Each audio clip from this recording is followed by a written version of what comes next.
may mga drawings to, di ba? So doon lang natin ilalagay. So ito yung kanyang pads. So, supply pads. Tapos ito naman ay nandito po yan. Okay? So hindi na po didikit yan, malalaglag na. Pero sa totoong buhay ay dumidikit yan. Ang sabi dito, put the connector dito sa flashing lights. Plug-in connector. Assuming lang na nakadikit sa Then listen. Analyzing heart rhythm. Pag nagsabi siya analyzing heart Do rhythm, not touch the patient. okay, do not touch the patient. Layo ng konti. Okay? Shock advice. Shock advice, ibig sabihin kukuryentahin siya. So nagsa-charge na siya. Stay clear. Stay of clear. patient. So 1, I'm clear. 2, you're clear. 3, everybody clear. Kung meron man dyan. Press the orange button now. So shock down. Shock delivered. So nakuryente ng pasyente. Pause. Pause. Start CPR. Okay, CPR ka ulit.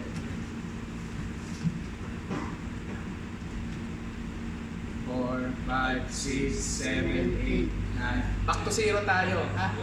13, 14, 15, 16, 17, 18, 19, 20, 1, 2, 3, 4, 5, 6, 7, 8, 9, and 1. So ako naman, mag-blow ako sa pasyente. 2 breaths. Okay? After ko ng 2 breaths, continue. 1, 2, 3, 4, 5, 6, 7, 8, 9, 10, 11, 12, 13, 14, 15, 16, 17, 18, 19, 20, 1. 2, 3, 4, 5, 6, 7, 8, 9, and 2. Maximum and tilt, blow, blow.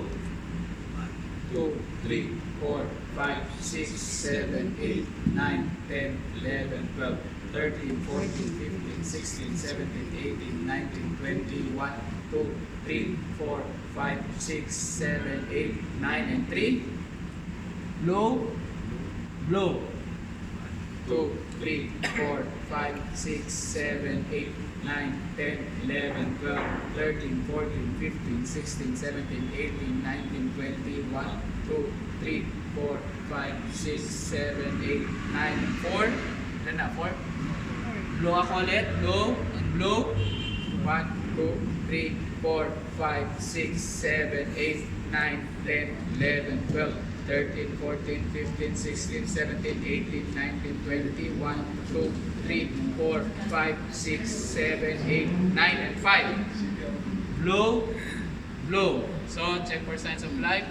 1001, 1002, 1003, 1004, 1005, 1006, 1007, 1008, 1009, 1010. So, negative pulse, negative breathing pa din. Stop CPR. Stop CPR. Analyzing heart rhythm. So, analyze niya ulit. Stay clear of patient. Stay clear tayo. Analyzing heart rhythm. No shock advice. Oh, no shock advice. If needed, start CPR. CPR na naman daw ulit. 1, 2, 3, 4, 5, 6, 7, 8, 9, 10, 11, 12, 13, 14, 15, 16, 17, 18, 19, 20, 1, 2, 3, 4, 5, 6, 7, 8, 9, and 1. Okay, so nakita nyo yung palitan namin after ng 5 cycles, saka kayo magpalitan. Kasi that's the time, yung doon lang kayo makakapag-pause, which is yung mag-assess kayo for 10 seconds kung bumalik ba yung pulso o huminga yung pasyente. Okay? Then, makinig na lang kayo sa instruction na may hindi kung kailangan bang i-shock o hindi. So kanina,